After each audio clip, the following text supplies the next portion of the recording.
Je voudrais vous parler ce soir du TM et vous présenter ce qu'est le TM.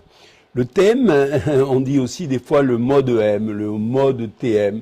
Le mode, ça veut dire la modalité d'affichage de l'écho, c'est-à-dire de l'information qui revient sur la sonde, l'écho, l'impulsion mécanique qui devient électrique, le signal électrique, enfin n'importe. Et cet écho qui revient sur la sonde, comment l'afficher sur l'écran? Il y a plusieurs moyens, il y a plusieurs méthodes. Et bien sûr, la méthode BIDI que vous connaissez, je ne vais pas y insister, d'ailleurs je ne veux pas trop parler des modes là. Et d'autre part, le mode TM, on dit aussi des fois le mode M. Alors le mode TM, ça veut dire Time Motion, temps-mouvement. On devrait dire plutôt MT, le mouvement dans le temps.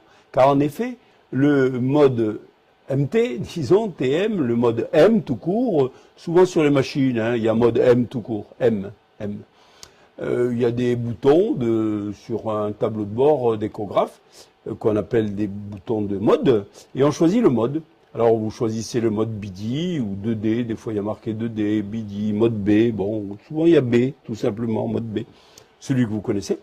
Et puis des fois il y a marqué alors color, des fois il y a du Doppler, il y a du tridimensionnel, il y a du 4D, en fait tout ce qu'on veut.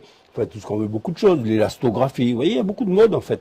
Et celui qui nous intéresse aujourd'hui, c'est le mode M. Alors pour revenir, vous appuyez sur le bouton mode M et vous allez enregistrer quelque chose. Et on va voir quoi, d'ailleurs, vous le savez déjà, bien sûr, mais je vais essayer de bien vous préciser ce à quoi ça correspond. Alors, je fais un devoir de faire l'écho toujours de la même manière pour que vous preniez des habitudes, vous avez intérêt, bien sûr, à prendre des réflexes. Vous mettez la sonde donc le plus haut possible, en parasternal gauche, soyez nettement parasternal, hein, je vous l'ai déjà dit à plusieurs reprises, vous descendez, et dès que vous voyez, ah, je vois quelque chose qui bouge, c'est bon. La profondeur, vous avez intérêt à la mettre assez importante au début pour pas prendre de risques, et puis après vous l'arrangerez, hein, même si elle est trop, allez, je vais la mettre nettement trop, maximum, hein. Voilà, la machine ne peut pas me faire plus. Je vois quelque chose qui bouge, je me dis, ah, je suis pas mal, je vois un mur postérieur, je vois même, on apprendra ça plus tard, des ring down, bon, n'importe, pulmonaire, et donc je peux la mettre comme je veux, voilà, là je crois que je suis pas mal, hein. Peut-être on peut faire plus, mais bon, j'ose pas non plus, wow, ça a l'air d'être bien. Alors on descend, je suis donc vers les pieds comme ça, hein, ça vous le savez, je vais tourner, vous voyez pas très bien parce que l'image est petite, mais je tourne maintenant on va dire à peu près 45 degrés, et je tombe sur ma fameuse image. Alors, je ne vais pas réellement étudier mon image là. Je vais plutôt prendre une des structures, et je vais vous expliquer le TM grâce à cette structure. Alors, quelle structure je vais prendre? Je peux prendre n'importe laquelle, hein. Mais j'ai intérêt à prendre, vous voyez, la grande valve que vous connaissez, la grande valve mitrale, parce qu'elle a un mouvement compliqué, enfin compliqué, un mouvement net, je veux dire compliqué, c'est pas faux d'ailleurs. Mais en tout cas, vous voyez, elle s'ouvre, elle se ferme, elle s'ouvre, elle se ferme, elle s'ouvre, elle se ferme. Donc évidemment, quand elle s'ouvre, elle est comme ça. Vous voyez, j'ai figé au bon moment. Et puis l'instant d'après, elle se ferme. Hein, tac, voilà, elle est comme ça. Eh ben, ce mouvement dans le temps, je vais l'enregistrer, mais je vous le répète, on pourra enregistrer n'importe quel autre mouvement de n'importe quelle autre structure, ça reviendra au même. C'est un exemple. D'ailleurs, je ne vais pas étudier la grande valve mitrale, je vous le répète, hein, ne soyez pas étonnés. Moi, je veux vous montrer ce que veut dire le mode M. Alors, on appuie sur le mode M, ça c'est la première chose. Et ayant appuyé sur le mode TM, sur le mode mouvement, on a un trait qui apparaît. Voilà. Il y a un trait qui apparaît qu'on peut déplacer à l'aide de sa souris, de son trackball, de sa surface sensible, vous voyez, et on la met où on veut. On met cette ligne où on veut, c'est ce qu'on appelle la ligne de tir TM. Alors cette ligne de tir de TM, je vais la mettre sur la grande valve mitrale, évidemment. Hein, vous voyez, je la mets là sur la grande valve mitrale. Si je la mettais là, je l'aurais plus. Hein, ok. Donc je la mets là. Et puis, je vais appuyer dessus et voir ce que ça donne. Je vous dis d'emblée que ça va donner des courbes, d'ailleurs, vous le savez. Hein. Ça va donner des courbes. Et c'est quoi ces courbes? Ces courbes, c'est en réalité, je vais friser je vais geler un petit moment. Enfin, vous voyez, ces points sur cette ligne vont être enregistrés par le TM. Le TM, c'est de l'unidimensionnel. Le TM n'enregistre les points, et les mouvements bien sûr, n'enregistre les caractéristiques des points que sur une seule ligne. À côté, non. Aucune information. C'est pour ça qu'on dit que c'est de l'échographie unidimensionnelle. Unidimensionnelle versus la bidimensionnelle, qui enregistre bien sûr une surface, et donc naturellement deux dimensions. Alors pour revenir, ces points, qu'est-ce que ça va donner? Eh bien, ce point, par exemple, vous l'avez bien vu, hein, on a dit qu'on s'intéressait à celui-là parce qu'il est tout à fait extraordinaire. La grande valve mitrale est si extraordinaire que autrefois, quand on ne faisait que du TM, parce qu'au début de l'échographie, on faisait que du TM. Alors, on n'avait pas le BIDI, en d'autres termes, qui vous servait, au fond, pour vous repérer, qui vous sert maintenant, pardon, pour nous repérer.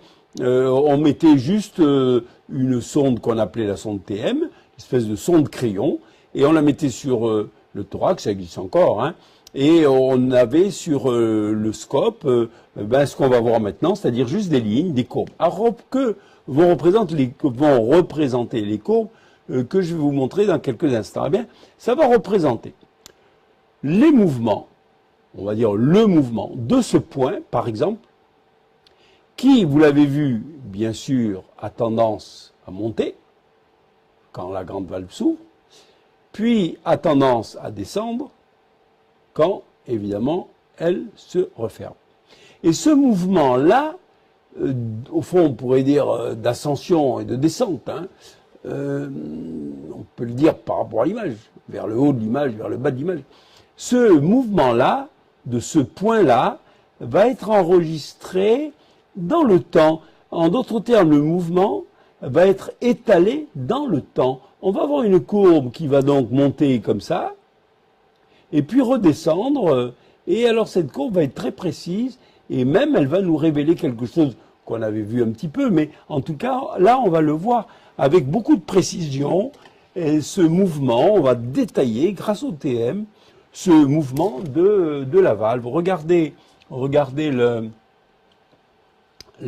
mouvement de la valve, vous voyez. On peut quand même l'étudier, bien sûr, en temps réel.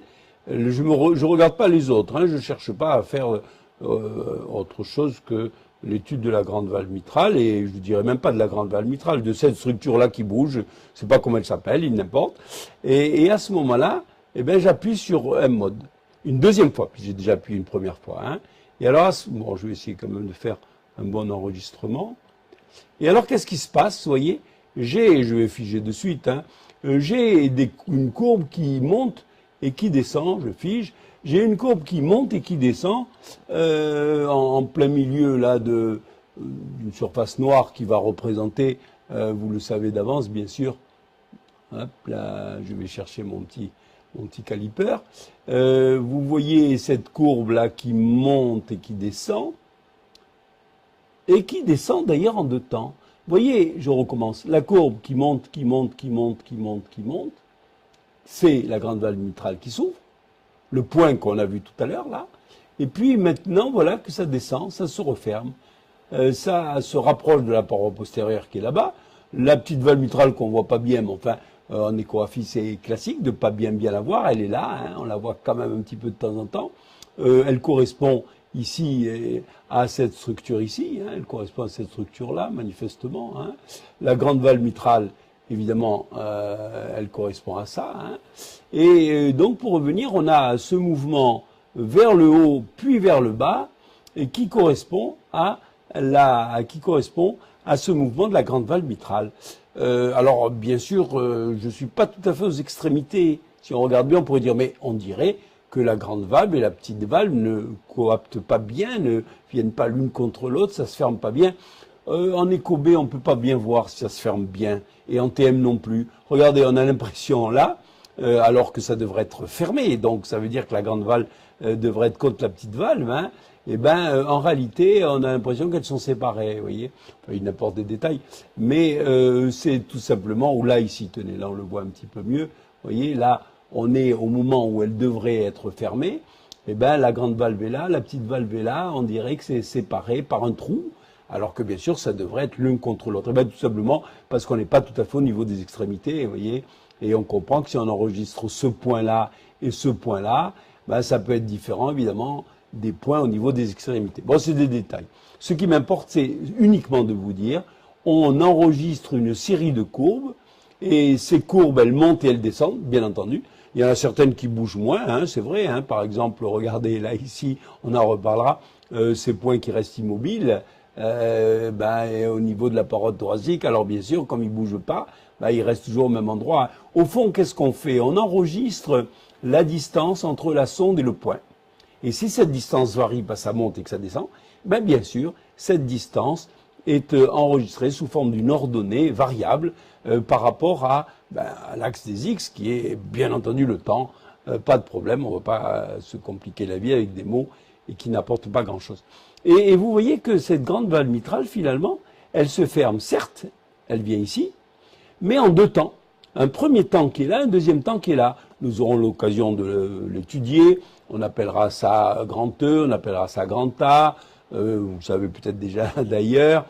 Ça correspond au remplissage, bien sûr, puisque c'est le flux mitral, hein, c'est la valve qui s'ouvre. Hein. Donc, cette valve qui s'ouvre en deux temps, elle est biphasique, on l'a bien vu finalement. En temps réel, on la voyait un petit peu, on le devinait. Et là, on le voit encore mieux grâce au bidimensionnel. Donc, cette valve mitrale, grand E, grand A, vous le devinez, hein, c'est l'atrium, c'est l'oreillette qui se contracte, qui est parfait, qui finit en quelque sorte le remplissage, c'est tout à fait ça. Donc on a deux remplissages, un passif, on les tire en détail, c'est très très intéressant. C'est la fonction diastolique bien sûr, et vous le devinez. Et puis d'autre part ici, c'est un remplissage au contraire actif, etc.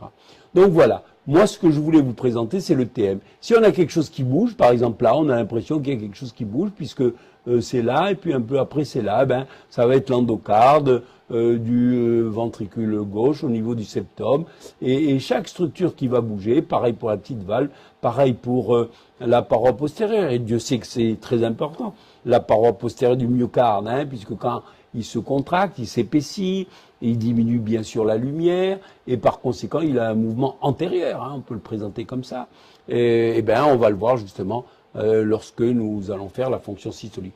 Donc voilà pour le TM. Si quand même pour terminer, il faudrait que je vous dise quelque chose, c'est que le TM a quelques inconvénients. On les a vus un peu quand on a parlé du BIDI, mais il a des avantages, bien sûr. Et les avantages, c'est la précision. Pourquoi le TM est très précis, et en tout cas sur l'image, on reconnaît bien les points, parce que tout simplement, il s'agit d'échographie unidimensionnelle. Unidimensionnelle.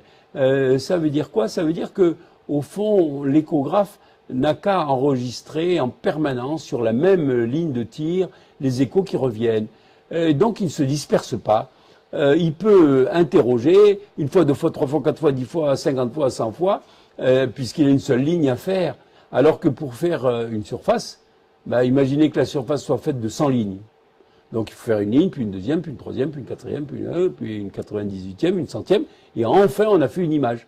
Supposons qu'on veuille faire ça en un vingtième de seconde, il faut aller vite, bien sûr. Et dans le temps imparti, un vingtième de seconde, on n'a pas le temps de faire des moyennages, de faire évidemment des études statistiques pour fignoler l'image, si j'ose dire, l'échographe n'a pas beaucoup de temps. Tandis que là, évidemment, puisque vous tirez toujours au même endroit, vous pouvez faire la moyenne des échos reçus et avoir une image beaucoup plus fine. Et le TM est plus précis, effectivement, que le bidimensionnel, s'agissant en tout cas de l'image, et à condition, évidemment, d'être au bon endroit. Parce que par contre, le bidi, lui, il permet de mieux repérer plus facilement. Voilà. Donc, voilà quand même l'avantage du bidimensionnel. Et du TM, pardon. Et puis, deuxième avantage énorme, bien sûr, j'aurais dû commencer par ça.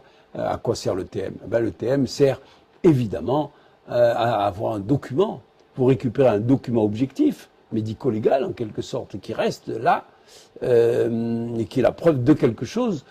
D'autre part, sur ce document, vous allez pouvoir mesurer avec précision, vous allez pouvoir mesurer des amplitudes, vous allez pouvoir mesurer des temps, d'ouverture, de fermeture, de je ne sais pas trop quoi, vous allez pouvoir même mesurer des accélérations, c'est-à-dire des fronts de montée plus ou moins abrupte, hein, et facilement, comme tout, il suffit de dire à l'échographe, voilà un point, un autre point, entre ces deux points, il y a un temps qui s'est écoulé, il y a également une amplitude qui a été assurée, ben donne-moi la pente, donne-moi l'accélération, etc.